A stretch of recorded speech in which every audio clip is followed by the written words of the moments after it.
स्वागत है दोस्तों। आज की इस वीडियो में आपका एक चैप्टर था भारतीय भक्ति परंपरा और मानव मूल्य का एक चैप्टर था भक्ति का अखिल भारतीय स्वरूप। तो भक्ति का एक अखिल भारतीय स्वरूप कैसा रहा है, आज हम इसको कवर करेंगे। देखो दोस्तों, इससे जो पहले वाला चैप्टर था एक सांस्कृतिक एकता को लेकर था, भक्ति की एक सांस्कृतिक एकता को लेकर एक चैप्टर था पहले वाला। तो वो वाला चैप्टर और ये वाला चैप्टर काफी कनेक्टेड है एक दूसरे से। तो आज हम इस वाले चैप्टर को कवर करेंगे। प्लीज आप वीडियो में एंड तक बने रहना ताकि आपको सारी बातें समझ में आ सके। देखो थोड़ा डिफिकल्ट है, बट अगर आप पूरा देखोगे सारी चीजें आपको समझ में आएंगी। और यहाँ पे जितने भी नोट्स प्रोवाइड किए जा रहे हैं इंपॉर्टेंट है, जितना भी आप नोट्स हैं अगर आप चाहें तो स्क्रीनशॉट ले लेना इसका, अदरवाइज आप लिख भी सकते हैं थोड़ा बहुत। आप खुद भी जो मैं समझाता हूँ उसके अकॉर्डिंग बनाकर आप खुद भी लिख सकते हैं नोट्स, ठीक है। हेल्पफुल हैं ताकि आप एग्जाम में अपना आंसर काफी बेटर तरीके से लिख सकें, इसलिए ये नोट्स काफी हेल्पफुल आपके लिए होंगे। तो चलिए बिना देरी के अपने टॉपिक को शुरू करते हैं। तो आज का पूरा टॉपिक ही यही है, वो कहता है कि भक्ति का अखिल भारतीय स्वरूप। तो टॉपिक यही है कि भक्ति का अखिल भारतीय स्वरूप कैसा है, इसको समझते हैं। अखिल का मतलब समझ रहे हैं? अखिल का मतलब पूरे भारत के लिए। तो अखिल का मतलब यही होता है कि पूरे भारत के लिए, जैसे कि हम कहते हैं ना अखिल भारतीय सेवाएं, तो जो जैसे कि आईएएस आईपीएस पूरे भारत के लिए ये सेवाएं होती, तो उसी तरह यहाँ पे बात हो रही है अखिल भक्ति का अखिल भारतीय स्वरूप यानी कि पूरे भारत में भक्ति का स्वरूप कैसा था, नेचर कैसा था, इसको हम समझ रहे हैं।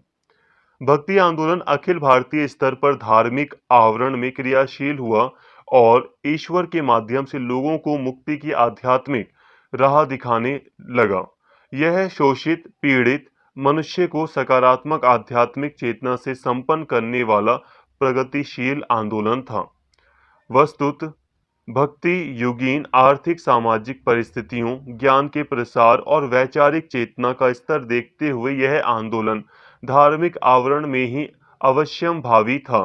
सत्ता परिवर्तन इस आंदोलन का लक्ष्य नहीं था, हालांकि यह तथ्य कि परवर्ती दिनों में इसने राजनीति को भी प्रभावित किया था। देखिए दोस्तों, भक्ति आंदोलन के बारे में नॉर्मल बातें आप जानते ही हैं कि जो भक्ति आंदोलन रहा था वो किस चीज से संबंधित रहा था। जो आडंबर वगैरह फैल गए थे, मतलब जो कुरीतियां या धर्म के मामले में, पूजा पाठ के मामले में जो कई सारी कर्म कांड आ गए थे, कई सारी सामग्रियों की आवश्यकता थी या कई सारी जो बुराइयां थी उसको दूर करने का भक्ति आंदोलन ने प्रयास किया था। इसने डायरेक्टली आध्यात्म की बात की। अध्यात्म का मतलब होता है कि भगवान का स्मरण करना, ठीक है, भगवान को याद करना, यही भक्ति है, ठीक है। सच्चे मन से भगवान को याद करना, यही भक्ति थी। तो भक्ति आंदोलन ने लोगों को मुक्ति के लिए आध्यात्म का रास्ता चुनने को कहा और ये अपने समय में एक प्रगतिशील आंदोलन था, ठीक है, एक अच्छा ये और एक प्रोग्रेसिव आंदोलन था। इसने जो शोषित और जो पीड़ित जनता थी उसको सकारात्मक आध्यात्मिक चेतना से संपन्न कराया। देखो क्या था, अगर हम भारतीय व्यवस्था में हम देखते हैं दोस्तों, तो हिंदू समाज में हमें प्राचीन भारत में क्या देखने को मिलता है? देखने को ये मिलता है कि जो शूद्र लोग थे उन्हें और जो महिलाएं थी उनको काफी चीजों से दूर कर दिया गया था। अलग अलग जातियों के लिए अलग अलग चीजें निर्धारित की गई थी। इसके अलावा कई सारे यज्ञ वगैरह जो आ गए थे जिनमें बहुत सारी सामग्रियों की आवश्यकता पड़ती है, तो इससे हो ये रहा था कि एक साधारण व्यक्ति के लिए पूजा पाठ करना काफी मुश्किल हो गया था। और भक्ति ने क्या किया? भक्ति ने जैसे कि शूद्र वगैरह हो गए या जो निचली जाति की जो लोग थे या जो महिलाएं थी उन सबको एक माना। इसने जाति प्रथा का भी विरोध किया और इसने सबको एक मानते हुए सबको कहा कि भक्ति के रास्ते सभी के लिए खुले हैं। इससे एक प्रगतिशील आंदोलन ये हमें देखने को मिलता है। तो आज जो पीड़ित जनता थी उसको सकारात्मक आध्यात्म भी दिखाया, इसने सभी की बात की। अब ये जो भक्ति युगीन अर्थव्यवस्था थी उस टाइम पर, भक्ति युगीन आर्थिक सामाजिक परिस्थितियों, ज्ञान, देखिए दोस्तों, ये जो मतलब भक्ति आंदोलन था उस समय ये अपने धार्मिक आवरण में अवश्यम भावित था। मतलब कि ऐसी स्थिति बनी हुई थी कि एक आंदोलन की आवश्यकता थी और भक्ति आंदोलन हमें दिखाई देता है। धर्म के मामले में एक आवश्यकता थी कि कुछ बदलाव किया जाए, जो भी कुरीतियां आ रही हैं उनको हटाया जाए। तो ये एक चीज थी, तो भक्ति आंदोलन सामने आया। अब कहा जाता है कि नॉर्मली जो भक्ति आंदोलन था उसने सत्ता को परिवर्तित करने का प्रयास नहीं किया। मतलब भक्ति आंदोलन को सत्ता से या सरकार से कोई लेना देना नहीं था, लेकिन फिर भी आगे आने वाले समय में इसने राजनीति को यानी कि सरकार को भी प्रभावित किया। मतलब इसे सरकार से पहले लेना देना या कुछ नहीं था, इसका कुछ लक्ष्य नहीं था कि ये सरकार को हटाना चाहती थी। एक्चुअली जिस टाइम पे भक्ति आंदोलन काफी प्रबल हो रहा था उत्तर भारत में, उस समय हमें इस्लामिक शासक भारत में देखने को मिलते हैं। तो ऐसा भी लोग सोच सकते हैं कि ये सत्ता को हटाना चाहता था भक्ति आंदोलन, तो नहीं। भक्ति आंदोलन सत्ता को हटाने या उसमें परिवर्तन करने के लक्ष्य को नहीं देखता था। हालांकि फिर भी इसने सत्ता को, सरकार को प्रभावित किया।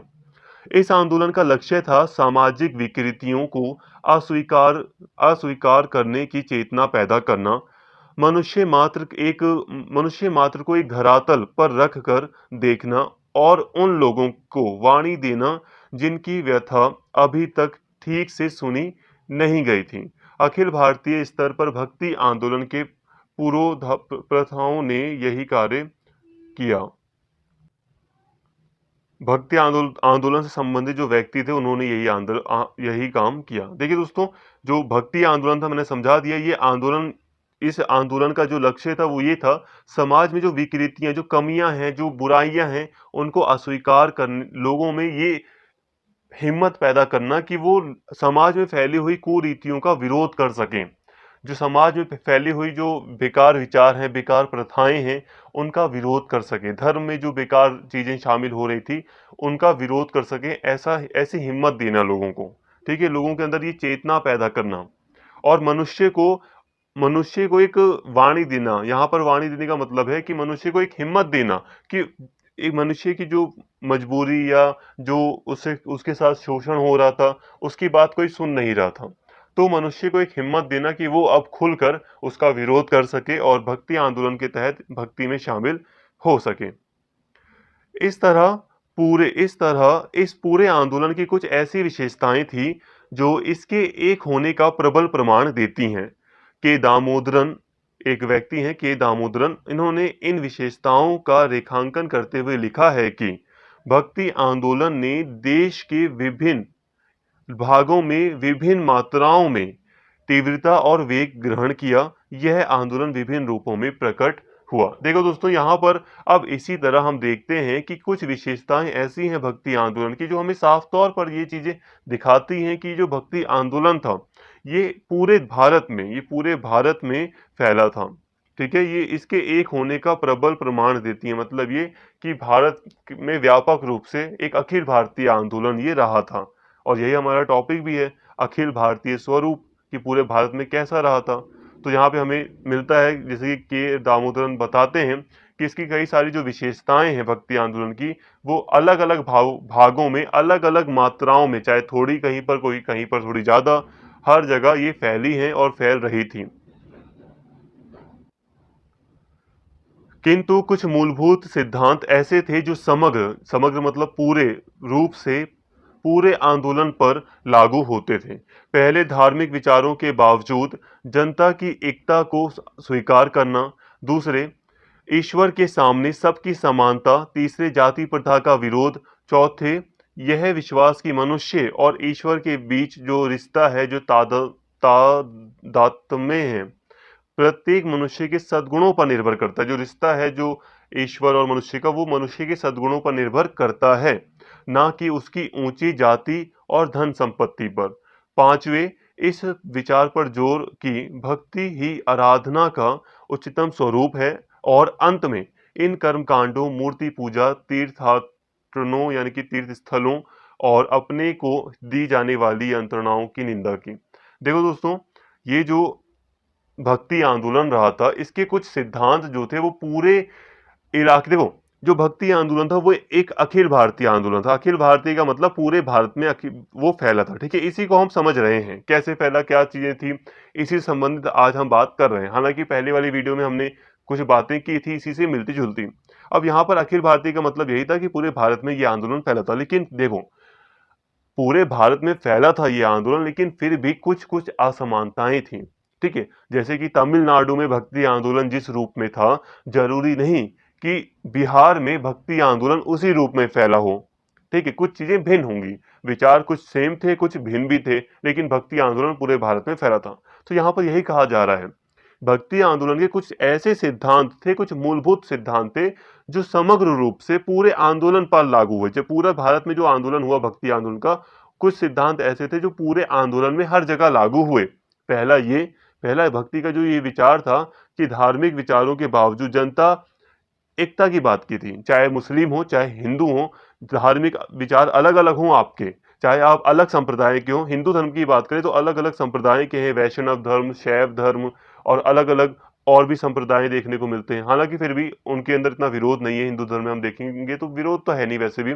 बट फिर भी इन्होंने धार्मिक संप्रदायों संप्रदायों या धार्मिक विचारों के बावजूद इन्होंने एकता को स्वीकार किया। चाहे मुस्लिम हो, चाहे हिंदू हो, इन्होंने एकता को स्वीकार किया, चाहे किसी भी जाति वगैरह का व्यक्ति हो। तो पहली चीज़ ये थी और ये सब समग्र रूप से पूरे आंदोलन में फैली, लागू थी पूरे आंदोलन पर। चाहे कोई भी भक्ति आंदोलन से संबंधित कोई भी संत था, उसने ये एकता की बात की, स्वीकार की उसको। इसके बाद दूसरी चीज़ ये कि इन्होंने कहा कि ईश्वर के सामने सब समान हैं, चाहे वो ऊँची जाति का व्यक्ति हो, चाहे नीची जाति का व्यक्ति हो, सब समान है। पंडित हों या गुरु मतलब शिष्य हों, सब समान हैं। और तीसरा ये कि इन्होंने जो भक्ति आंदोलन आंदोलन था उसने जाति प्रथा का विरोध किया और पूरे भारत में ये चीज़ समान रूप से लागू हुई। तमिलनाडु में भी विरोध हुआ, उत्तर प्रदेश में भी विरोध हुआ जाति प्रथा का। ठीक है, भक्ति आंदोलन का ये जो कुछ सिद्धांत है वो सेम थे हर जगह। यह विश्वास था कि मनुष्य और ईश्वर के बीच जो रिश्ता है वो मनुष्य के सद्गुणों गुणों पर निर्भर है। ठीक है, ये चीज इन्होंने कही, ना कि ऊंची जाति ना ही धन संपत्ति पर। इसके अलावा तो चौथा यही था कि जाति या धन संपत्ति का कोई रोल नहीं था ईश्वर के सामने। पांचवा ये इस विचार पर जोर कि जो भक्ति की आराधना का उच्चतम स्वरूप है वो अंत में इन कर्मकांडों, देखो दोस्तों, पांचवा ये चीज कि जो मूलभूत सिद्धांत थे भक्ति के जो पूरे भक्ति आंदोलन में देखे गए वो ये था कि भक्ति आंदोलन ने कर्म कांडों का, मूर्ति पूजा का, तीर्थ स्थलों का और जो यंत्रणाएं दी जाती थी उसका विरोध किया। जैसे कि हम देखते हैं कि कई बार लोग अपने आप को कोड़े मारते हैं, कई बार लोग मंदिर जाते हैं बिना मतलब रेंगते हुए जाते हैं, है ना। कई बार अपने आप को जैन धर्म में भी देखते हैं कई सारी यंत्रणाएं दी जाती हैं, अपने आप को ठेस पहुंचाया जाता है। अलग अलग धर्मों में हम देखते हैं, कई धर्मों में हम देखते हैं कि अपने आप को चोट पहुंचाने की बात की जाती है, अपने आप को यातनाएं दी जाती हैं, यंत्रणाएं दी जाती हैं। तो इसकी निंदा की, ठीक है, कि हमें अपने शरीर को यंत्रणा नहीं देनी, क्योंकि लोग भक्ति मतलब पूजा पाठ में कई बार अपने आप को यंत्रणाएं देते हैं कि मेरी मनोकामना पूरी हो जाए, ऐसा कुछ। तो भक्ति आंदोलन ने इसका विरोध किया। अब कर्मकांड क्या है? कर्मकांड मतलब कि जो जो बहुत सारा मतलब पूजा पाठ में बहुत सारी जो सामग्री लगती है, बहुत सारी जो चीजें लगती हैं, उसका पूरी तरह विरोध किया। ठीक है, जैसे कि अब मान लो हम किसी मंदिर गए, किसी मस्जिद गए, हम वहाँ पर मस्जिद गए, हम चादर उड़ा रहे हैं या हम वहाँ पर कुछ दूसरी चीज़ चढ़ा रहे हैं, तो ये क्या है? ये सामग्री है। और हम मंदिर गए, हम मंदिर में फूल माला या दूसरी चीज़ें हम ले रहे हैं, चढ़ा रहे हैं, तो ये क्या था? इन सब जो सामग्रियाँ थी, इनका इन्होंने विरोध किया। इसके अलावा जो जादू टोना वगैरह था, वो भी आ जाता है कर्मकांड में। तो इसका विरोध किया किसने? भक्ति आंदोलन ने। देखो, स्पष्ट तौर पर ये था कि भक्ति का मतलब इनके अकॉर्डिंग यही था कि भक्ति का मतलब था ईश्वर के प्रति आप बस स्मरण कर रहे हो, याद कर रहे हो ईश्वर को बस। जैसे कि मीराबाई थी, तो मीराबाई ने कौन सा यज्ञ किया? मीराबाई ने कोई यज्ञ तो नहीं किया ना। कोई यज्ञ किया हो बताइए, जहां पर उन्होंने पंडित को बुलाया, हजारों लोगों को बुलाया हो, वहां पे उन्होंने आहुतियां दी हो, घी डाला हो। मैं किसी का विरोध नहीं कर रहा, मैं बस भक्ति आंदोलन के कॉन्टेक्स्ट में आपको टॉपिक समझाने की कोशिश करूं। हालांकि वो बात अलग है कि सबकी अपनी अपनी आस्थाएं और हर धर्म में हम हर चीज देखते हैं। ठीक है, कोई एक धर्म के ऊपर हम नहीं बोल सकते। सभी धर्म में कुछ ना कुछ बुराइयां भी हैं, कुछ ना कुछ अच्छाइयां भी हैं, बट हाँ, सभी की अपनी अपनी आस्था है। तो हम किसी आस्था को यहाँ पर नहीं देख रहे हैं, हम देख रहे हैं भक्ति आंदोलन को। तो भक्ति आंदोलन का मतलब यही था कि सिर्फ ईश्वर को स्मरण करना। एग्जाम्पल मैं आपको देकर समझा रहा हूँ, जैसे कि मीराबाई दिन रात प्रभु को याद कर रही थी, तो क्या था वो मतलब वो पूरी तरह भक्ति थी। तो इस तरह इन्होंने भक्ति का विरोध मतलब कर्मकांड वगैरह का विरोध किया, मूर्ति पूजा का भी विरोध किया। ठीक है, यहाँ पर आप ये मत समझना कि ये मतलब हिंदू के मतलब जो भक्ति आंदोलन है वो तो हिंदूवादी आंदोलन है, कई लोग ऐसा भी समझते हैं। तो इसका मतलब ये नहीं है कि इन्होंने मूर्ति पूजा का समर्थन किया हो, मूर्ति पूजा का इन्होंने विरोध किया। तीर्थ स्थलों पर जाना वगैरह, इसका भी इन्होंने विरोध किया। तो यहाँ तक दोस्तों आपको बात समझ में आई होगी। अब हम आगे बढ़ रहे हैं। तो भक्ति आंदोलन के उद्भव और अखिल भारतीय प्रसार के बारे में अनेक सिद्धांत मिलते हैं।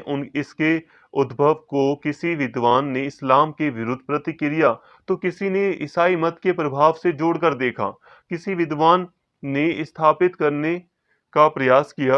यह भारतीय भारतीय चिंताधारा का स्वाभाविक विकास था।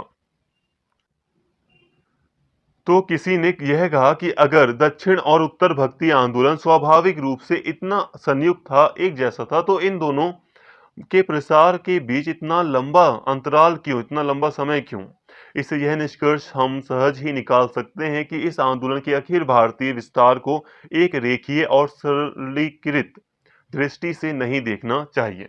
देखिए दोस्तों, जो भक्ति आंदोलन था उसके उद्भव के बारे में, यानी कि भक्ति आंदोलन किस तरीके से सामने आया, इसके बारे में हमें बहुत सारी जानकारियां मिलती है, सिद्धांत मिलते हैं।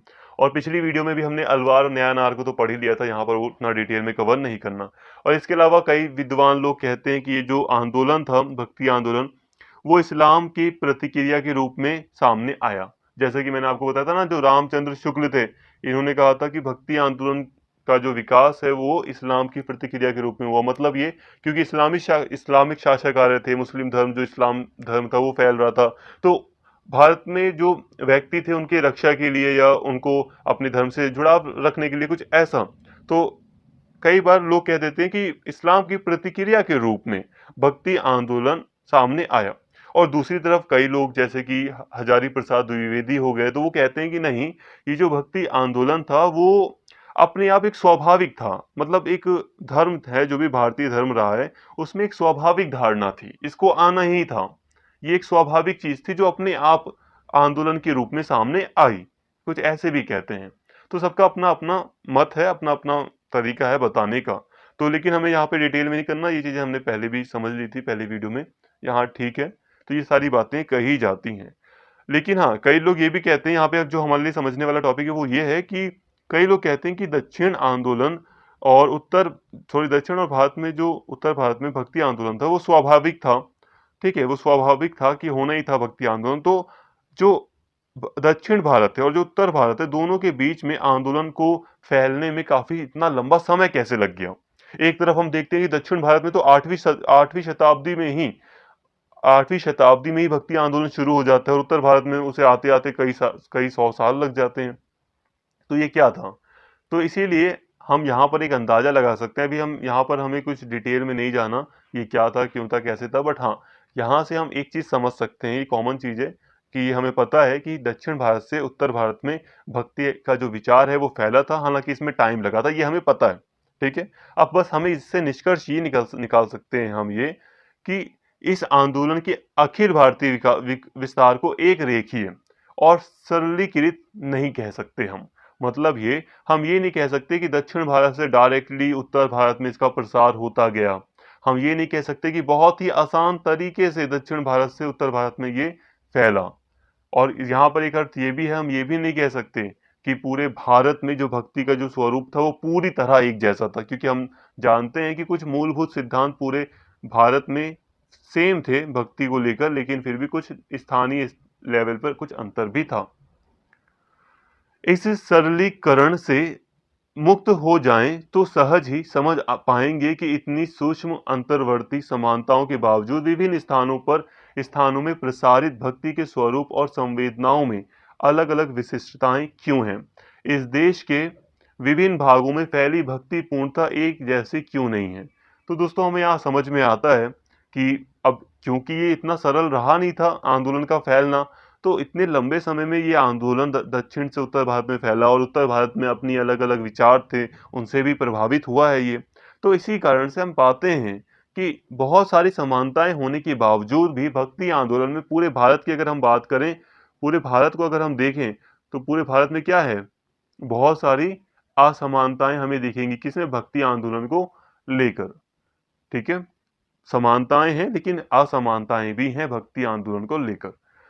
एक ईश्वरवादी आंदोलन में वैष्णवों से शैव में क्या भिन्न है, और एक ही स्थान पर विराजमान कबीर और तुलसी की विश्व दृष्टि में अंतर क्यों है। इसलिए लाए रामानंद जैसी पंक्तियों में भक्ति आंदोलन को सीमित करने से पहले हमारे लिए जरूरी है कि हम उन गहरे आर्थिक सामाजिक निहितार्थों, कृषि, व्यापार और गूढ़ सामाजिक संरचनाओं को देखें जिसने दक्षिण में स्थापित भक्ति का उत्तर में प्रसार संभव बनाया। तो देखिए दोस्तों, यहाँ पर कुल मिलाकर कहा जा रहा है कि यहाँ पे कुछ प्रश्न के रूप में कुछ चीज़ें आ रही हैं, इसको 1 मिनट साइड रखो। अब यहाँ पे जो मेन चीज़ है मैं डायरेक्टली वो समझाता हूँ। एक चीज़ यहाँ पे एक आया है लाए रामानंद। लाए रामानंद का मतलब है कि उत्तर भारत में जो भक्ति आई, कहा जाता है कि रामानंद के द्वारा उनको लाया गया। तो ये इस पंक्ति का अर्थ था, वो मैंने आपको समझाया।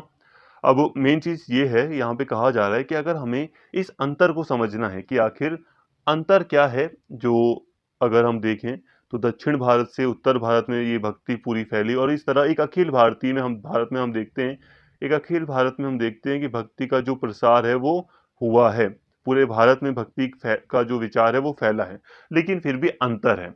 तो अंतर क्यों है, उसके लिए उसे समझने के लिए हमें परिस्थितियों को समझना पड़ेगा कि किस परिस्थिति में क्या चीज़ें थी, क्या सामाजिक संरचना थी, जिससे भक्ति का विचार दक्षिण भारत से उत्तर भारत में फैला।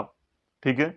इस दृष्टि से भक्ति आंदोलन का मूल्यांकन मूल्यांकन मतलब जब कोई भी चीज़ इवैल्यूएट की जाती है, मतलब देखो, मूल्यांकन मतलब होता है जब आपने कोई चीज़ करी, जैसे कि भक्ति आंदोलन हुआ, तो भक्ति आंदोलन कैसा हुआ उसका मूल्यांकन किया जा रहा है, एनालाइज़ किया जा रहा है उसको।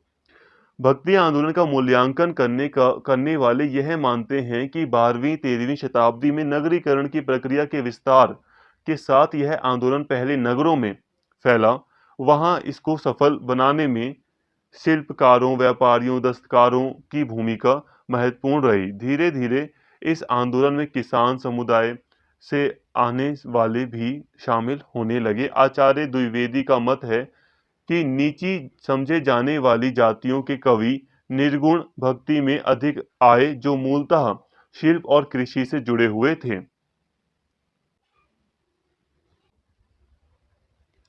इस तरह कृषि उत्पादन में वृद्धि तथा शिल्पों के विकास ने उस आर्थिक सामाजिक संरचना को तैयार किया जिसमें शोषित दमित समुदाय की वाणी को उनकी भाषा और संवेदना में मुखरता के साथ रखने वाले लोग सामने आए। अखिल भारतीय स्तर पर इस आंदोलन के प्रसार का यही चरित्र रहा। देखिए दोस्तों, जब पूरे भारत में ये फैलता है, स्पेशली उत्तर भारत में, तो हम देखते हैं कि जो नीची समझी जाने वाली जो जातियां थी वो इसमें प्रमुख रूप से शामिल होती हैं भक्ति आंदोलन में। स्पेशली कई सारे कवि वगैरह नीची जातियों से आते हैं जो कि निर्गुण भक्ति का सहारा लेते हैं। निर्गुण का मतलब यही था कि मूर्ति वगैरह नहीं, सिर्फ आराधना। ठीक है? भक्ति में देखो सगुण सगुण भी चीजें भी थी। देखो, भक्ति आंदोलन ने मूर्ति पूजा का मतलब विरोध भी किया था, उसकी निंदा की थी, लेकिन फिर भी जब हम सगुण भक्ति की बात करते हैं तो क्या होता है कि सगुण भक्ति में फिर हम बात करते हैं मूर्ति का भी प्रयोग या किसी गुरु को भी माना जाता है, उनकी भी पूजा की जाती है।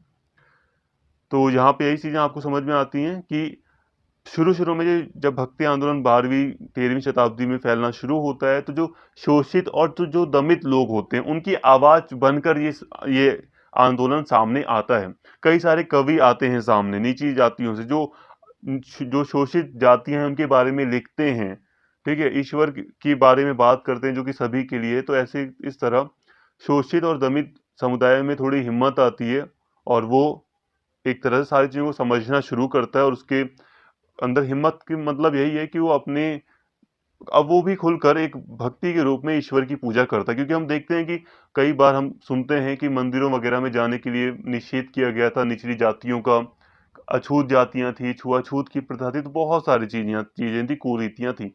तो भक्ति आंदोलन से लोग प्रभावित हुए। भक्ति आंदोलन के दौर में काबिज सामंती संस्कृति व्यापक स्तर पर क्रूरता की संस्कृति थी। यह मनुष्य के बीच वर्गीय भेद, ऊंच नीच पैदा करने की संस्कृति थी। एक खास वर्ग की अय्याशी को दिखावे के लिए एक प्रतिक्रियावादी शक्तियों को बढ़ावा देती थी। धार्मिक कट्टरपंथियों, रूढ़िवादियों को प्रभय देती थी, यानी कि आश्रय देती थी, उनको बढ़ावा देती थी। अब सबसे पहले बात करते हैं ये क्या था सामंती संस्कृति। देखो, भारत में यूं तो सामंती संस्कृति यूरोप जैसी नहीं थी। असली सामंत का जो ये वर्ड है ना, वो यूरोप के कॉन्टेक्स्ट में होता है।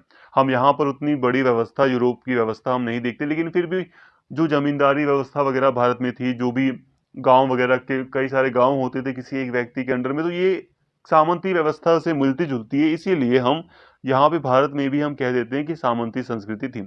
लेकिन जो यहाँ पर जिस कॉन्टेक्स्ट में बात की जा रही सामंती संस्कृति की, उसे मैं समझाता हूँ क्या है यहाँ पर। तो भारत में सामंती संस्कृति, यहाँ पर सामंती संस्कृति का मतलब यही है कि देखो, समाज में, भारतीय समाज में एक ऐसा वर्ग था जिसके पास कई बहुत बड़े पैमाने पर जमीन थी, जिसे आप जमींदार भी कह सकते हैं। ये संस्कृति ऐसी थी जिसमें बहुत सारे गांव एक व्यक्ति, एक परिवार के अंडर में होते थे, और वो परिवार क्या करता था, वो जो सामंत थे या जो जमींदार वगैरह थे, वो किसानों का शोषण करते थे। जो गरीब जो लोग थे उनका शोषण होता था इस संस्कृति में। ठीक है। हालांकि हम आगे पढ़ते भी हैं कि फिर भी जो ग्रामीण अर्थव्यवस्था थी वो ज़्यादा खराब नहीं थी, उसमें अकाल वगैरह इतने नहीं पड़े जितने कि ब्रिटिशर्स के टाइम पर पड़े, लेकिन फिर भी ये जो संस्कृति थी इसमें ऊंच नीच बहुत ज़्यादा थी। हम बंधुआ मजदूरी वगैरह की भी बात सुनते हैं, तो किसानों का शोषण काफ़ी होता था। इसके अलावा इसी संस्कृति में या इसी टाइम पीरियड में जो वर्ग भेद था वो बहुत ज़्यादा बढ़ गया था। देखो दोस्तों, जैसे हम बात करते हैं, अब ध्यान से समझना, जैसे हम बात करते हैं कि जब वैदिक काल था तो जाति व्यवस्था इतनी कठोर नहीं थी। उत्तर वैदिक काल आता है, देखो ऋग वैदिक काल, उत्तर वैदिक काल, ये दोनों ही को हम वैदिक काल कहते हैं। सबसे पहले था ऋग वैदिक काल। ऋग वैदिक काल हम देखते हैं कि जाति प्रथा तो थी ही नहीं। ऐसा इसलिए, जाति प्रथा थी भी ना तो ब्राह्मण, क्षत्रिय और वैश्य तक ही सीमित थी। शूद्र वगैरह तो कुछ लिखा लिखा ही नहीं गया था कि शूद्र वगैरह हैं भी। फिर जब लास्ट में ऋग्वेद के लास्ट में काल में ऐसा कुछ लिखा भी जाता है, तो फिर शूद्रों की स्थिति सामने आती है। लेकिन वो चीज़ आप थोड़ा सा दूर रखें।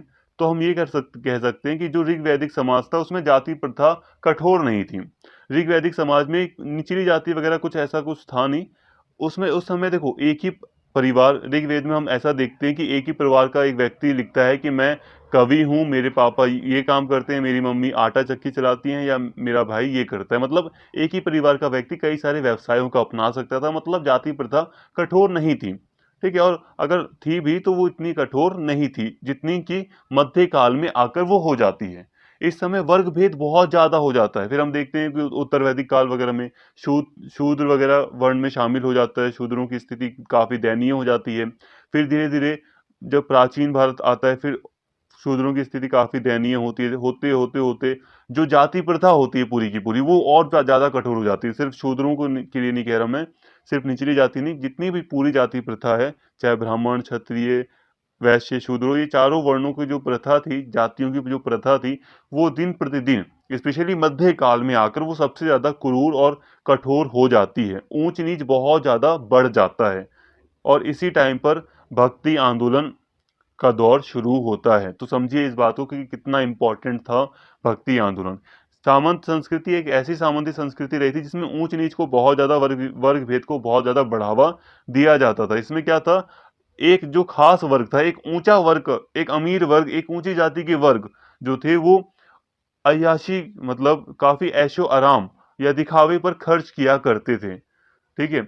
ऊंची जाति का मतलब ये नहीं है कि यहाँ पे आप सिर्फ ऊंची जाति को ही शामिल कर लो, अमीर लोग भी शामिल हैं, चाहे वो बहुत बड़े व्यापारी हों, चाहे कुछ हों। तो एक बहुत बड़ा जो वर्ग था, खास वर्ग, वो अपना ज्यादातर जो रिसोर्स था वो दिखावे, ऐशो आराम पर खर्च करता था। कट्टरपंथियों को बढ़ावा दिया जाता था, रूढ़िवादिता यानी कि जो पुराने विचार हैं उसको बढ़ावा दिया जाता था। और सही है, क्योंकि सही का मतलब मैं बोल रहा हूँ कि यही मैंने आपको अभी पढ़ाया कि जो जाति वाती थी, या जो वर्ग या वर्ण व्यवस्था थी, वो कठोर हो रही थी। क्यों हो रही थी? क्योंकि उस समय रूढ़िवादिता, जो पुराने विचार होते हैं, उसी को बढ़ावा दिया जा रहा था। तो हल्का सा भी इसमें ढील नहीं थी। भक्ति आंदोलन भक्ति आंदोलन इन्हीं प्रवृत्तियों के खिलाफ उठा एक आंदोलन था, जिसके कारण अखिल भारतीय स्तर पर इसमें एक साम्य दिखाई देता है। तो दोस्तों, इन्हीं सब के खिलाफ भक्ति आंदोलन खड़ा हुआ था। और इसी में हम देखते हैं कि पूरे भारत में हम इस आंदोलन को देख सकते हैं। और ये समानता दिखाई देती है कि इसने जाति प्रथा की का विरोध वगैरह किया। तो ये पूरे भारत में अखिल भारतीय स्वरूप में समानता हमें देखने को मिलती है भक्ति के।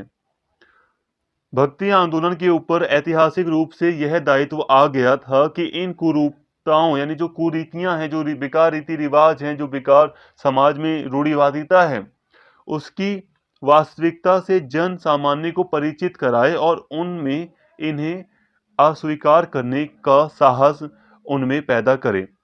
अपने प्रारंभिक दौर में राजनीतिक स्तर पर ये साधक सत्ता परिवर्तन की परिकल्पना भी नहीं कर सकते थे, किंतु इतना जरूर कर सकते थे कि अपने व्यक्तिगत आचरण से और अपनी वाणी से शोषित पीड़ित जनता को चेतनशील बनाएं, उनमें आत्मसम्मान विश्वास पैदा करें, जो सही लगे उसे स्पष्ट कहने का साहस पैदा करें।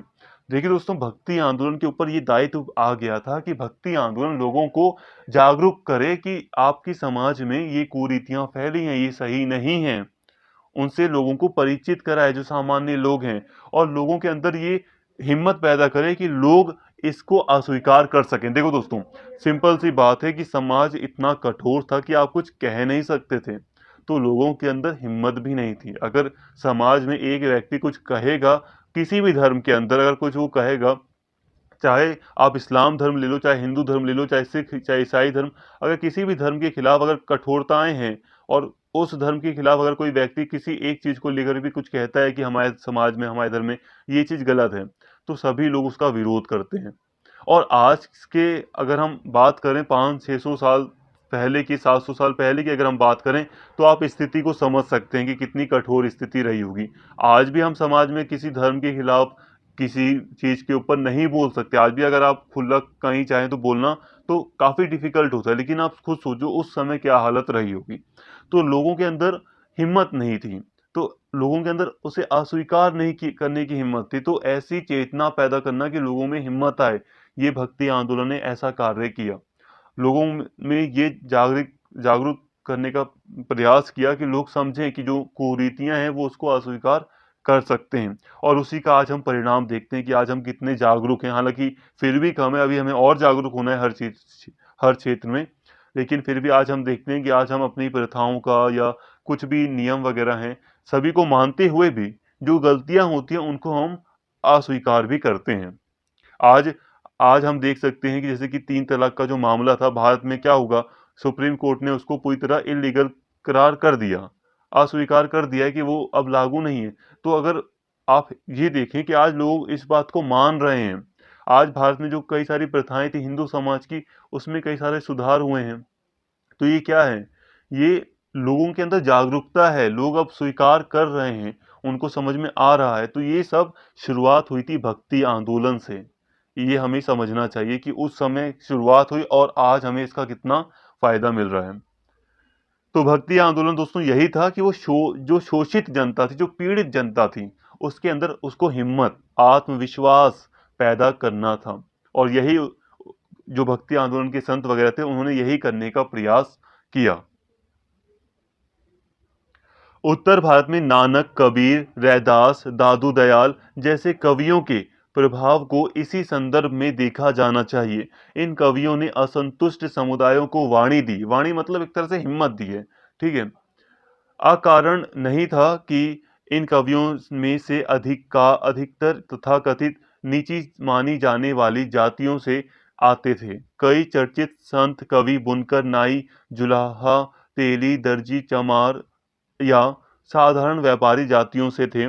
दक्षिण में मलयाली कवि तुबंद एच्छन तेली जाति से आते थे, और बेमन्ना साधारण किसान परिवार से।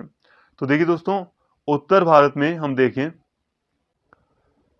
हम यही समझ रहे थे कि भक्ति आंदोलन के संतों ने जो सभी जातियां हैं उन सबको एक समान रूप से देखा, सभी को हिम्मत की देने की बात की, और परिचित कराया जो आपके अंदर कुरीतियां आपके समाज में फैल रही हैं उनके तहत। और इसी कारण से हम देखते हैं कि देखो निचली जातियों में कितनी जागरूकता आई और कई लोग इसमें शामिल हुए। जैसे कि यहाँ पे इनके नाम भी दिए गए हैं कि कई जातियों से, नाई, जुलाहा, तेली, जो नीचे की जो जातियां थी उससे भी संबंधित लोग भक्ति आंदोलन में शामिल हुए, कवि बने, उन्होंने भी कई सारे लेखन लिखे। गरीब किसान हो, व्यापारी हो, शिल्पी हो, परंपरागत व्यवस्था से असंतुष्ट होने के कारण सबके पास थे। कोई अपनी सामाजिक अवस्थिति से असंतुष्ट था, तो कोई सामंती चक्र से मुक्ति पाना चाहता था। किसी के लिए जाति समस्या थी, तो किसी के लिए हिंदू मुस्लिम विभेद। शोषण के इस चक्र से मुक्ति और मानवीय एकता और ईश्वर के समक्ष सबकी समानता के आकांक्षी पूरे भारत में पैदा हो चुके थे। इन परिस्थितियों में पहले एक ईश्वरवादी आंदोलन ने, बाद में भक्ति आंदोलन ने आंदोलन की अन्य प्रथाओं ने अपने आत्मविश्वास और निर्भीकता से सबने साहस पैदा किया। तो देखिए दोस्तों, सभी जो मेनली जो लोग थे वो असंतुष्ट थे, चाहे वो गरीब किसान थे, व्यापारी थे, जो शिल्पी थे, वो अपनी परंपरागत जो व्यवस्था थी उससे असंतुष्ट थे, या जो दूसरी चीजें हैं वो उससे असंतुष्ट थे। मतलब ये कि जो समाज था उसमें जो अलग अलग वर्ग थे वो किसी न किसी कारण से समाज को लेकर असंतुष्ट थे, उनमें उनमें सेटिस्फैक्शन नहीं था, क्योंकि भाई समाज में कुरीतियां हैं तो कोई ना कोई तो भाई असंतुष्ट तो हो गई। अब कई लोग अपनी स्थिति को लेकर असंतुष्ट थे, जो नीची जाति के जो लोग थे भाई वो तो असंतुष्ट थे अपनी सामाजिक स्थिति को लेकर। कई दूसरे जो लोग थे वो सामंती जो चक्र था, जिसमें जमींदार ही सब कुछ था, तो उससे मुक्ति पाना चाहते थे। जो जाति समस्या थी उससे मुक्ति पाना चाहते थे। कुछ लोग हिंदू मुस्लिम जो विभेद था, भेदभाव की जो बात थी उससे मुक्ति पाना चाहते थे, उसको दूर करना चाहते थे। तो कई सारे कारण थे, और भक्ति आंदोलन ने ईश्वर और मानव की समानता पर बल दिया, एक मानवीय एकता पर बल दिया। तो सभी लोग इससे प्रभावित हुए, और ऐसे विचारों को फैलाने वाले लोग पूरे भारत में फैल गए, जिन्होंने भक्ति आंदोलन को फैलाया और लोगों में आत्मविश्वास और निर्भीक बिना डरे साहस पैदा किया।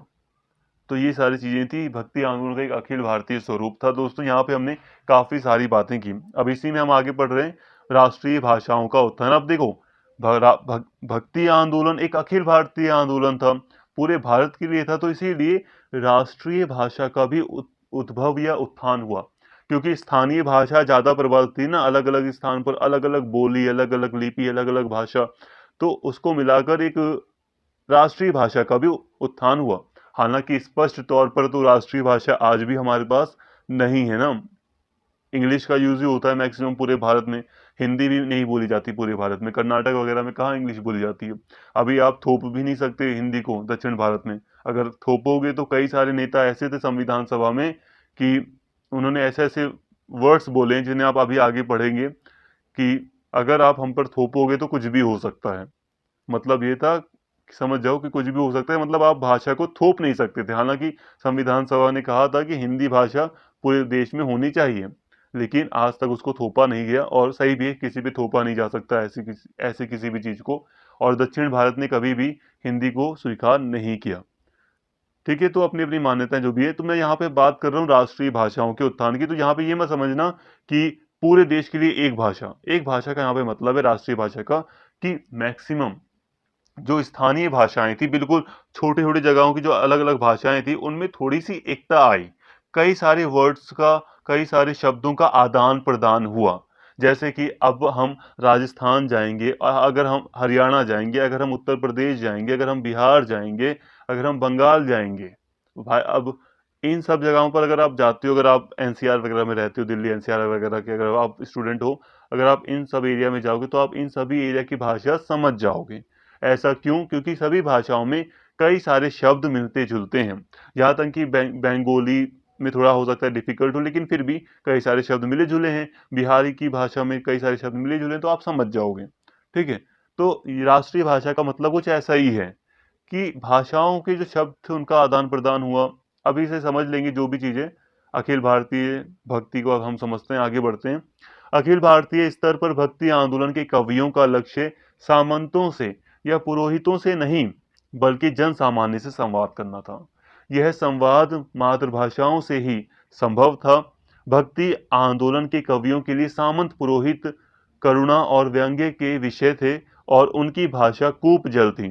देश का कोई भी कोना हो, भक्त कवियों ने अपनी अपनी मातृभाषाओं में सामंती विकृतियों का कच्चा चिट्ठा खोल दिया। इस तरह यह दौर लोक भाषाओं के उत्थान और प्रसार का दौर था। सत्ता वर्ग की भाषा को व्यक्ति आंदोलन के कवियों ने न सिर्फ अस्वीकार कर दिया, बल्कि संवैधानिक तौर पर उसके अस्वीकार के तर्क भी गढ़े। संस्कृत और फारसी जिस संस्कृति का प्रतिनिधित्व कर रही थी, वह सामंतवादी और रूढ़िवाद को प्रक्षय या बढ़ावा देने वाला था। भक्ति आंदोलन के कवियों का लक्ष्य इस संस्कृति का प्रतिरोध और लोक संस्कृति की स्थापना करना था। चाहे सगुण हो या निर्गुण, सूफी हो या संत, तमिल हो या असमिया, हिंदू हो या मुस्लिम, अखिल भारतीय स्तर पर कवियों ने उन समुदायों की भाषा में कविता रची जिनकी संवेदनाओं को मुख्य धारा के साहित्य में स्थान नकार दिया गया था। देखिए दोस्तों, अब क्या था कि जो भाषाएं थी वो संस्कृति हो गई, फारसी हो गई, यही शासन की पहले भाषाएं रही थी। प्राचीन भारत में संस्कृति को ज़्यादा महत्व दिया गया था, फिर मध्यकालीन भारत में फारसी भाषा को महत्व दिया गया था।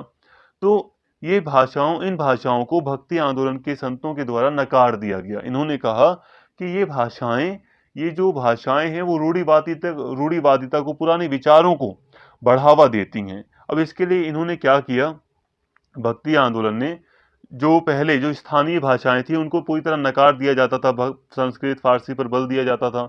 लेकिन ये जो भक्ति आंदोलन के जो कवि वगैरह थे, इन्होंने स्थानीय भाषा जो मातृभाषाएं थी व्यक्तियों की, उनको बढ़ावा दिया। हालांकि हम राष्ट्रीय भाषाओं को संदर्भ में बात करेंगे, लेकिन फिर भी इन्होंने जो स्थानीय भाषाएं थी उन्हीं के शब्दों में, उसी भाषा में अपनी बात को समझाने पर बल दिया। समझिए बात को। भक्ति आंदोलन के जो लोग थे, अखिल भारतीय आंदोलन के जो कवि थे, उन्होंने स्थानीय मातृभाषाओं में अपनी भक्ति के विचारों को समझाने का लोगों को प्रयत्न किया। और जितने भी अखिल भारतीय भक्ति संबंधित जो कवि थे, उनका लक्ष्य सामंत, पुरोहित नहीं थे। उन्हें इनसे बात नहीं करनी थी, उन्हें सामान्य जनता से बात करनी थी। और सामान्य जनता को तो आम भाषा आएगी ना, जमीनी स्तर पर जो भाषा है। देखो, आज हम देखें भारत सरकार में तो हिंदी भाषा और अंग्रेजी भाषा, ये दोनों भाषाएं चलती हैं। लेकिन अगर कोई व्यक्ति उत्तर प्रदेश का है, कोई उत्तर प्रदेश का निवासी है, ज़्यादा पढ़ा लिखा इंग्लिश और हिंदी के बारे में ज़्यादा उसने नहीं पढ़ाई की है, और हम जानते हैं कि उत्तर प्रदेश हो गया या कहीं दूसरा राज्य हो गया, हर जगह पर स्थानीय भाषाएं हैं। तो अगर आप किसी एक साधारण व्यक्ति को स्थानीय भाषा में, उसकी गांव की भाषा कह लो, उसमें अगर आप उसको समझाने का प्रयत्न करोगे किसी भी चीज को जो कि भारत सरकार कर रही है, तो वो आसानी से समझ जाएगा।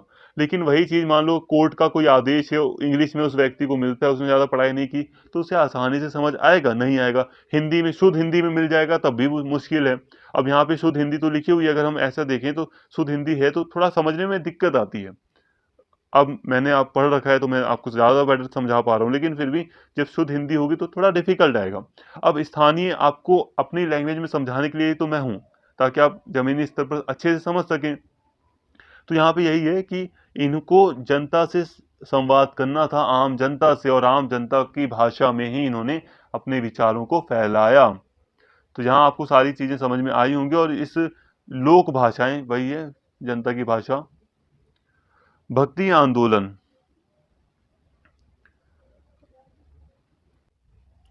तो दोस्तों चाहे सूफी हों चाहे संत हों, उन्होंने स्थानीय जो लोग थे उनकी भाषा में कविताएं रची, कई सारी चीजें रची, ग्रंथ वगैरह रचे। भक्ति आंदोलन के इन कवियों, देखो दोस्तों एक चीज और है, हो सकता है कि कई लोग सोचें कि यहाँ पर मुस्लिम चीजों से या इस्लाम धर्म से संबंधित कोई बात नहीं हो रही।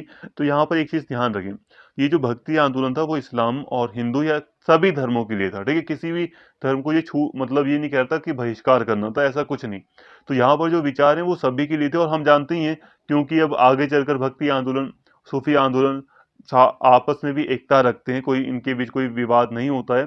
तो यहाँ पे भारत में रहने वाले सभी लोगों के लिए ये भक्ति के विचार थे। भक्ति आंदोलन के इन कवियों में कई ऐसे थे जिन्हें उच्च वर्ग की इन भाषाओं का ज्ञान था, किंतु इन भाषाओं के ज्ञान प्रदर्शन की जगह वे संवेदनाओं, प्रतीकों, कहानियों, जो झूठ थे, जो मिथक थे, आवाजों को पकड़ना चाह रहे थे, जो मातृभाषाओं में प्रकट हो सकती थी। व्यापारिक पूंजीवाद के प्रसार के साथ इस दौर में हम यह देखते हैं कि नगरीकरण और बाजारों के निर्माण के साथ जातीय निर्माण की प्रक्रिया प्रबल हो रही थी। तो ये बात मैंने अभी आपको समझाई थी दोस्तों, कि जो कई सारे कवि वगैरह थे, उन्होंने उन्होंने स्थानीय भाषाओं में लोगों को बात समझाने का प्रयत्न किया। ऐसा इसलिए, देखो जो भक्ति आंदोलन के जो कवि वगैरह थे, उन्हें ऊंची वर्ग की भाषाएं आती थी। कई सारे कवि थे जिन्हें ऊंचे वर्ग की भाषाएं आती थी, लेकिन फिर भी उन्होंने जो आम जनता के बीच जो भाषा वगैरह बोली जाती थी उसका प्रयोग किया। समझ रहे हैं, जो स्थानीय जो भाषा थी उसका प्रयोग किया ताकि लोग ज़्यादा अच्छे से सभी बातों को समझ सकें। जो किसी धर्म में कोई मिथक है, कोई झूठ है तो उसको समझ सकें। लोग किसी कोई कहानियाँ हैं, कोई प्रतीक है, उनको अच्छे से समझ सकें। जो भी बात है, जो समझाना चाहते थे भक्ति कवि, भक भक्ति आंदोलन से संबंधित कवि, वो समझ सकें। इसीलिए ये सारी चीज़ें उन्होंने मातृभाषाओं में की। और ऐसा इसलिए भी है क्योंकि उस समय हम परिस्थितियाँ देख रहे हैं ना, जो जातीय स्थिति है वो और ज़्यादा कठोर हो रही है, सामंती प्रथा चल रही है जिसमें शोषण हो रहा है लोगों का। तो लोगों को जागरूक करने के लिए जल्द से जल्द उन्हें समझाना था। तो इसीलिए उन्होंने मातृभाषाओं का ज़्यादा से ज़्यादा प्रयोग किया। संपर्क के इस विस्तार का फल यह हुआ कि भक्ति आंदोलन के विभिन्न कवियों और कवियों की कविता में न सिर्फ हम अन्य लोक भाषाओं के शब्द और ध्वनियों को देखते हैं, बल्कि यह भी पाते हैं कि कुछ कवि अन्य लोक भाषाओं में कविता करने में भी पूर्णतः समर्थ हैं। तुलसी, जायसी, विद्यापति इत्यादि इस दृष्टि से अनूठे कवि हैं। तुलसी ब्रज में भी उतने ही निपुण हैं जितने अवधि में। अब यहाँ पर आ जाती है राष्ट्रीय भाषा। देखो, इन्होंने, इन सभी कवियों ने क्या किया कि अलग अलग स्थानीय भाषाओं, मातृभाषाओं का प्रयोग किया और आपस में ही कवियों ने कई सारी चीजें, एक एक दूसरे से कई सारे शब्दों का आदान प्रदान कर लिया। तो इससे ही पूरे भारत में भाषा की एकता स्थापित हुई। एक भाषा स्थापित नहीं हुई, लेकिन फिर भी भाषा में समानता आई, एकता आई। ठीक है, इसको समझिए। कुछ भी नहीं समझ में आ रहा तब भी आप चाहो तो रट लो, तब भी ठीक है, कोई दिक्कत नहीं है। हमें जैसे समझ में आए हमें वैसे करना चाहिए। ठीक है, जो लोक भाषाएं थी, जो आम भाषाएं थी, उसमें कवि बातचीत करने में पूरी तरह समर्थ थे। और वो कई लिपि, कई भाषा, जैसे कि यहाँ पे तुलसीदास जी का दिया गया है, वो ब्रज भाषा भी अच्छे से बोल सकते थे, अवधी भाषा भी काफी अच्छे से बोल सकते थे या लिख सकते थे उसमें। तो इससे क्या हुआ, शब्दों का आदान प्रदान हुआ, एक भाषा से दूसरी भाषा में कई सारे शब्द मिले जुले। तो इससे लोक भाषाओं में कई सारी चीजें शामिल हुई। जातीय निर्माण की प्रक्रिया में ही कबीर की कविता पेशावर से लेकर बंगाल तक के लोगों का कंठहार बनी। भक्ति आंदोलन के तमाम कवियों की घुमड़ी प्रवृत्ति ने भी उनकी भाषाओं को प्रभावित किया, उनकी शब्दावली को समृद्ध किया और आपसी संबंधों को समृद्ध किया। अब देखिए, जो कबीर की कविताएं थी वो पेशावर मतलब पाकिस्तान से लेकर बंगाल तक चल रही थी। खुद सोचो, अब एक मान लो इंग्लिश का सॉन्ग है, एक इंग्लिश का सॉन्ग है। अब इंग्लिश का सॉन्ग अगर पाकिस्तान में गाया जा रहा है, अब पाकिस्तान छोड़ो, पंजाब में अगर गाया जा रहा है और बंगाल में भी गाया जा रहा है वही इंग्लिश का सॉन्ग, तो बहुत सारे जो शब्द हैं वो एक भाषा से दूसरे भाषा में जा रहे हैं। जो क्षेत्र है, जो चीज़ यहाँ पर बोली जा रही है वही यहाँ पर भी बोली जा रही है, तो इससे एक राष्ट्रीय भाषा बन रही है। ठीक है, स्पष्ट तौर पर नहीं, लेकिन फिर भी काफी समानताएं आ रही हैं विचारों में। जो तो जो भक्ति आंदोलन था उसकी जो विचार थे, उसमें उसमें जो वर्ड्स वगैरह थे, उनमें हम देख रहे हैं कि एक तरफ पेशावर में भी वही कवि के वही कविता वगैरह गाई जा रही है लोगों के द्वारा, और बंगाल में, बिहार में भी कबीर से संबंधित जो कविता है, जो दोहे हैं, उसको गाए जा रहे हैं। इसी बिंदु को ध्यान में रखते हुए दादू दयाल के संदर्भ में मैनेजर पांडे लिखते हैं, मैनेजर पता नहीं कहाँ से, वैसे पांडे लिखते हैं कि भक्ति काल के अधिकांश संतों की तरह दादू ने भी यात्री का जीवन जिया। उन्होंने गुजरात से चलकर राजस्थान के हर कोने की यात्रा की। इस निरंतर यात्री जीवन का प्रमाण उनकी कविता की भाषा देती है। यद्यपि उनकी काव्य भाषा का बुनियादी ढांचा पश्चिमी राजस्थानी से बना है, लेकिन उनमें उसमें गुजराती और पंजाबी शब्दों का भी मेल है। तो यहाँ पे आप फिर समझिए, एक पांडे जी हैं जो हमें समझाते हैं यहाँ पर दादू दयाल का एग्जाम्पल देकर कि देखो, दादू दयाल जी ने भी एक यात्री का जीवन जिया, एक कभी यहाँ कभी वहाँ। तो हम इनसे क्या समझते हैं, ये कि ये गुजरात से चलकर राजस्थान के हर कोने में गए, इन्होंने यात्राएं की, लेकिन इस यात्रा के दौरान इनकी कविता में जो शब्द थे वो एक भाषा के शब्द से दूसरे भाषा में शामिल हुए। जैसे कि गुजराती, पंजाबी के शब्दों का भी मेल देखा गया, राजस्थानी भाषा में गुजराती शब्द शामिल हुए, पंजाबी शब्द शामिल हुए। मतलब देखो दोस्तों दोस्तों, यहाँ पर हम भाषा जो पढ़ रहे हैं ना, हम भक्ति के आंदोलन से संबंधित पढ़ रहे हैं। भक्ति आंदोलन ने अपनी बात को फैलाने के लिए भाषा का प्रयोग किया ना। भाई, लैंग्वेज तो प्रयोग की जाएगी, लेकिन उस लैंग्वेज में हमें समानता देखने को मिली, जिससे कि एक राष्ट्रीय भाषा दिखी हमें। ठीक है, अगर इन कवियों की कविता, भाषा, शब्दावली, संवेदनाओं के स्तर पर एक दूसरे के इतने संयुक्त हैं, तो यह भक्ति आंदोलन के अखिल भारतीय स्वरूप का ही परिचायक है।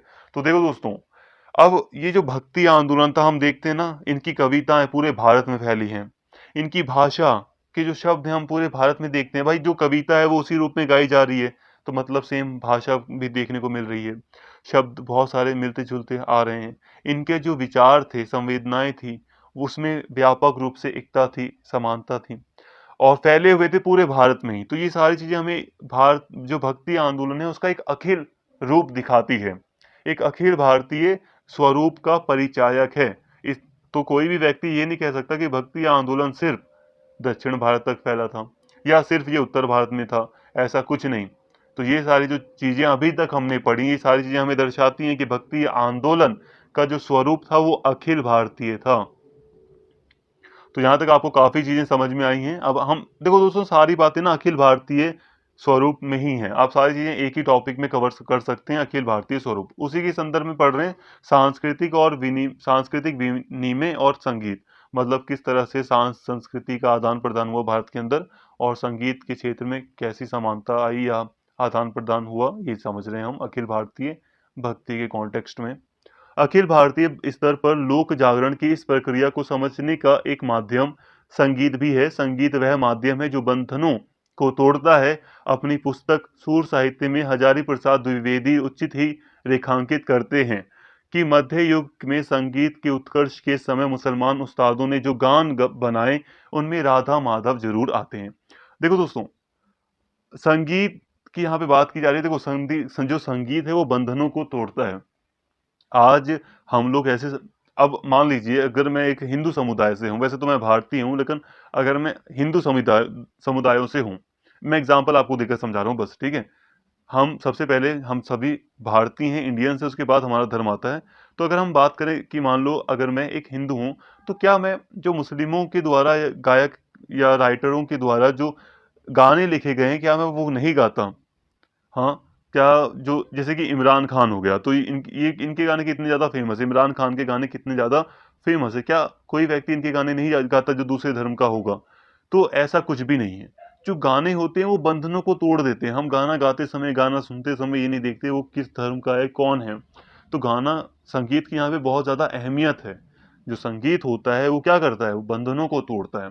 उसी तरह यहाँ पे बताया जा रहा है हजारी प्रसाद द्विवेदी के द्वारा कि वो अपने साहित्य में लिखते हैं कि जो मुसलमान उस्ताद थे, जब संगीत मध्य युग का टाइम था, संगीत अपने उत्कर्ष पर था, ऊंचाई पर था, तो मुसलमान जो उस्ताद थे, गायक थे, वो अपने गाने में राधा माधव को भी जरूर शामिल करते थे। गायन में वो इनको शामिल करते थे, मतलब राधा और कृष्ण को भी शामिल करते थे। और वैसे भी भारत की जो संस्कृति रही है वो मिली जुली है, कोई वो नहीं है, सब चीज शामिल है। एक धर्म की चीजें दूसरे धर्म में हमें देखने को मिलती हैं, सारी चीजें हैं। भक्ति आंदोलन के कवियों की रचनाएं भी बंधनों को तोड़ने वाली थी और इसीलिए संगीत विधा के इन्हीं जुगलबंदी यानी जुगलबंदी विस्मयकारी है, मतलब कि इतनी गहराई से जुड़ाव था संगीत का, तो ये काफी विस्मयकारी, चौंकाने वाला है। अखिल भारतीय स्तर पर इनके आपसी संबंध और विस्तार को रेखांकित करते हुए रामविलास शर्मा लिखते हैं कि कितना शानदार युग था। एक और मानसिंह का दरबारी संगीत है, दूसरी ओर सूर और तुलसी का गैर दरबारी संगीत।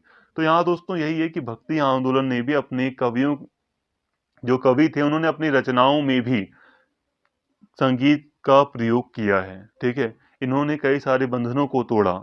और जो अखिल भारतीय स्तर पर हम देखते हैं उसमें रामविलास शर्मा लिखते हैं कि जो युग था भक्ति आंदोलन का, मध्ययुगीन जो युग था, भक्ति आंदोलन जिस समय ज्यादा व्यापक तौर पर पूरे भारत में फैल रहा था, वो एक शानदार युग था। ऐसा इसलिए कहते हैं रामविलास शर्मा, वो कहते हैं कि एक तरफ मान सिंह का दरबार था जिसमें संगीत था, दरबारी संगीत, और दूसरी तरफ जो जमीनी स्तर के संगीत थे जैसे कि सूर और तुलसी का गैर दरबारी संगीत। दरबारी संगीत मतलब एक शाही संगीत जहां पर एक राजा महाराजा बैठते हैं। गैर दरबारी, बिना दरबारी संगीत था। दक्षिण भारत में संगीत का केंद्र बना कर्नाटक। इस केंद्र के संचालक थे पुरंदरदास और वह दरबारी गायक नहीं थे। इस तरह वह सूर और तुलसी की परंपरा से जुड़े जाते हैं। ये सब गायक लोक भाषा में रचनाएं करते थे और उनकी भक्ति का आधार प्रेम और उसका परिणाम था, वह लोकहित था। तो दोस्तों ये लोग लोक भाषा में, जो आम भाषा थी, जब जो आम लोगों की जो भाषा थी जिसमें लोग समझ सके, उसमें गायन वगैरह करते थे भक्ति आंदोलन के कवि। और उन्हीं की और अपनी संगीत वगैरह में प्रेम और ईश्वर के प्रति प्रेम और एकता की भावना ही थी इनके लिए अंदर, मतलब एकता को ही बढ़ावा दिया गया। संगीत और साहित्य के इस अनूठे संगम का ही प्रभाव था कि एक ही किस्म की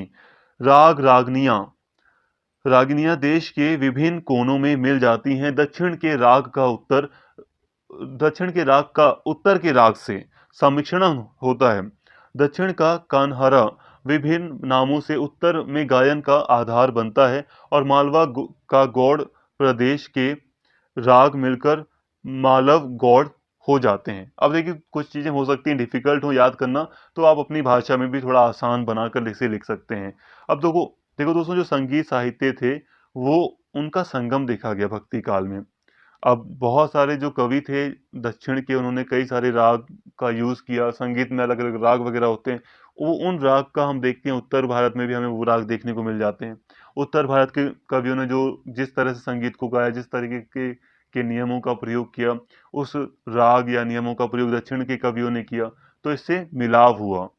और जैसे कि यहाँ पे हम एक मालवा और एक गौड़ प्रदेश के राग के मिलन को देखते हैं और उससे बनता है एक मालव गौड़। एक ही राग देश के विभिन्न क्षेत्रों की कविताओं का आधार बनती दिखाई देती है। इसी का प्रभाव था कि जिन रागों का इस्तेमाल भक्ति आंदोलन के कवि करते दिखाई देते हैं, उनका स्वरूप मूलतः अखिल भारतीय था। एक ही राग का प्रयोग विभिन्न क्षेत्रों के कवि गण करते हुए सहज ही मिल जाते हैं, तो रागों का आदान प्रदान हुआ। रामविलास जी लिखते हैं कि एक राग है सोरठा। सोरठा एक राग है, संगीत समझ लो एक, ठीक है, एक संगीत का एक नियम समझ लो। इसका संबंध सौराष्ट्र से होगा, ठीक है। सौराष्ट्र जानते हैं ना, कहाँ है सौराष्ट्र? गुजरात में। इसका उल्लेख कबीर राम नामदेव सूरदास और तुलसीदास के पदों के साथ है। एक राग है मुल्तानी। इसका ये उत्तर पश्चिमी भारत की तरफ पड़ता है ये, ठीक है, मुल्तान। इसका संबंध मुल्तान से होगा। सूरदास और मीराबाई के पदों के साथ इसका नाम आता है। इसके अलावा गुर्जर, आभीर और गण समाजों के नाम पर कुछ लिख दिया गया, सॉरी, राग होगा, ठीक है। रागों का चलन हुआ। नाम राम गुजरी का उल्लेख चर्या पदों, विद्यापति, मीरा और सूरदास के पदों के साथ है। विद्यापति का अहिरानी, शंकरदेव का अहीर, सूरदास का अहीरी शब्द सब एक ही राग है। देखो दोस्तों, रामविलास जी लिखते हैं कि एक राग है सोरठा और एक राग है मुल्तानी। तो सोरठा जो राग है वो कहाँ का है? वो सौराष्ट्र का है, गुजरात की तरफ पड़ता है, ठीक है। और कबीर, नामदेव, सूरदास, तुलसीदास ये तो गुजरात के नहीं है ना, बट फिर भी इनके लेखन में, इनके पदों में, इन्होंने जो दोहे लिखे हैं, पद लिखे हैं, उसमें हमें ये राग देखने को मिलता है। एक मुल्तानी राग है जो अलग अलग जो कवि रहे हैं, सूरदास, मीराबाई, इनके पदों में देखने को मिलता है। ये क्या है? ये दर्शा रहा है कि एक राग का दूसरे राग से मिलन हुआ है, संगीत का मिलन हुआ है भक्ति के टाइम पर, भक्ति आंदोलन के दौरान। कई सारे गुर्जर, आभीर गण समाजों में कुछ नाम थे, कुछ मतलब राग थे, नाम नहीं राग थे, इनके नामों पर कुछ राग हुआ करते थे जिनका अलग अलग कवियों ने प्रयोग किया है। नव जागरण के इसी प्रभाव में हम देखते हैं कि अखिल भारतीय स्तर पर संगीत के विविध केंद्र स्थापित होते हैं, जिनका आपस में बहुत सृजनशील संबंध दिखाई देता है। मतलब यही नव जागरण, मतलब एक नई चेतना लोगों में शुरू होती है, नया जागरूकता आती है। तो ये जो युग था, इस युग में हम देखते हैं कि अखिल भारतीय स्तर पर, पूरे भारत के स्तर पर संगीत के विविध केंद्र स्थापित हो जाते हैं। मतलब संगीत शुरू होता है, ठीक है। मतलब संगीत वैसे ही बहुत प्राचीन है, बट फिर भी संगीत के कई सारे केंद्र स्थापित हो जाते हैं और पूरे भारत में हमें इसके मिश्रण दिखाई देते हैं। तो यहाँ तक हमने काफ़ी बातें कर ली।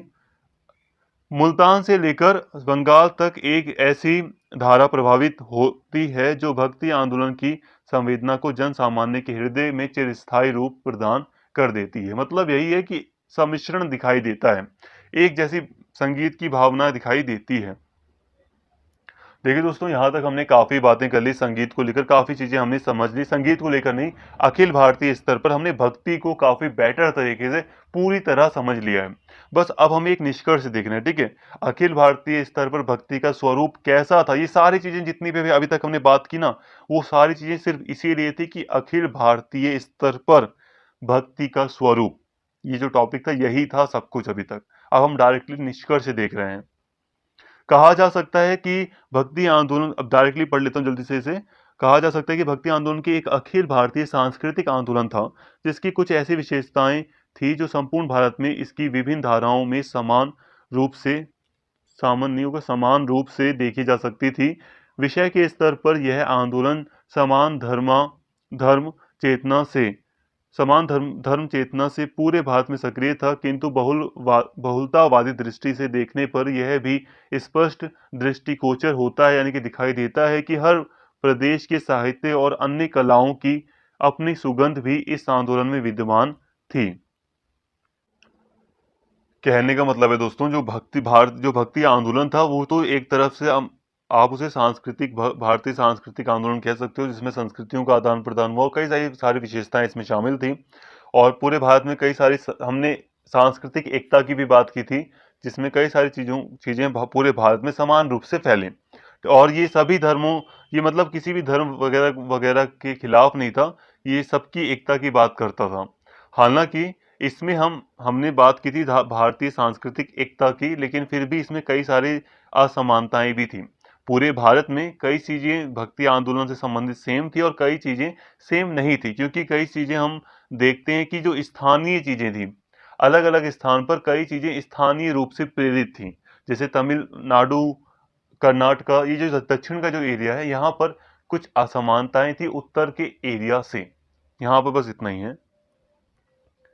देश के विभिन्न क्षेत्रों की सामाजिक सांस्कृतिक आवश्यकताओं के अनुरूप इस आंदोलन ने अपना विशिष्ट चरित्र विकसित किया। तो अलग अलग परिस्थितियां थी, सामाजिक सांस्कृतिक जो आवश्यकता थी उसके हिसाब से इसने अपना एक अलग विशेषता धारण किया। इस आंदोलन ने लोक संवेदना से यह आंदोलन इतने गहरे संयुक्त था कि अखिल भारतीय स्तर पर इसने आधुनिक राष्ट्रीय भाषाओं का नया आयाम दिया। भक्ति आंदोलन के दौर में लोक भाषाएं शिल्प संवेदना के हमारे भावों को पूरे देश में अभूतपूर्व स्तर पर प्रकट करते दिखाई देती हैं। भक्ति आंदोलन के कवियों का साहित्य के साथ साथ संगीत से भी अनूठा रिश्ता था, और इस युग के संगीत को देखने से पता चलता है कि विभिन्न प्रदेशों में सक्रिय रूप से इस आंदोलन के बीच आपसी रिश्ता गहरा था। यही कारण है कि प्रतिरोध चेतना और सांप्रदायिकता, जातिवाद, स्त्री शोषण जैसी प्रवृत्तियों के खिलाफ जन जागरण के लिए हम जब भी परंपरा की ओर मुड़ कर देखते हैं तो भक्ति आंदोलन से ही सर्वाधिक सामग्री प्राप्त होती है। देखिए दोस्तों, ये जो भक्ति आंदोलन था, अगर हम इसका निष्कर्ष देखें शॉर्ट में, यही है कि जितनी भी बातें अभी हमने समझी उसका यहाँ पे निचोड़ बताया गया है। भक्ति आंदोलन में हम क्या देखते हैं कि जो भक्ति आंदोलन था वो पूरे भारत में फैला था। इसमें हम एकता को देखते हैं कि कई सारी मूलभूत चीजें थी, सिद्धांत थे जो पूरे भारत में फैले थे, जैसे कि जाति प्रथा का विरोध हुआ, और जो कई सारी जो बुराइयां थी समाज में उसका विरोध किया गया। तो ये सारी चीजें पूरे भारत में, अखिल भारत में समान थी, ठीक है, ये सारी चीजें थी। लेकिन यहाँ पे साथ में ही है कि कुछ स्थानीय चीजें भी थी, जैसे कि कई चीजें भक्ति आंदोलन में असमान थी, स्थानीय स्तर के में फैली थी। जैसे कि कुछ चीजें पूर्वी भारत में फैली हैं तो वो चीजें दक्षिण भारत से असमान हो। तो भक्ति आंदोलन में कुछ चीजें असमान भी थी, यहाँ पर ये बात है। और ये बात सबसे महत्वपूर्ण है कि भक्ति आंदोलन ने एक जागरूकता पैदा की, लोगों में जागरूकता पैदा की, लोगों को जागरूक करने का प्रयास किया कि वो अपनी जो भी कुरीतियां हैं उसको पहचानें और उसका विरोध करें, उसको अस्वीकार करने की उनको में हिम्मत जगाई। किसने? भक्ति आंदोलन ने। जैसे कि जातिवाद, स्त्री शोषण, इन सभी चीजों के खिलाफ उसने जन जागरण किया, मतलब कि लोगों को जागरूक किया। और जब कभी भी हम इन सभी चीजों की बुराइयों की तरफ देखते हैं तो भक्ति आंदोलन हमारा एक मार्गदर्शन करता है। तो दोस्तों आई होप यहाँ तक आपको दोस्तों सारी बातें समझ में आ गई होंगी। उम्मीद करता हूँ सारी चीज़ें आपने यहाँ तक समझ ली होंगी। बहुत इंपॉर्टेंट चैप्टर था और सबसे बड़ी चीज़ ज़्यादा हार्ड नहीं है। अगर आप इसे सारी चीज़ें अच्छे से समझेंगे तो ज़्यादा हार्ड नहीं है। बस यही कहूँगा कि अगर कोई चीज़ समझ में नहीं आई तो थोड़ा रेस्ट करें। एक बार वीडियो को अगर आप थोड़ी देर बाद या कुछ समय बाद एक बार देख लेंगे तो सारी चीज़ें क्लियर हो जाएंगी।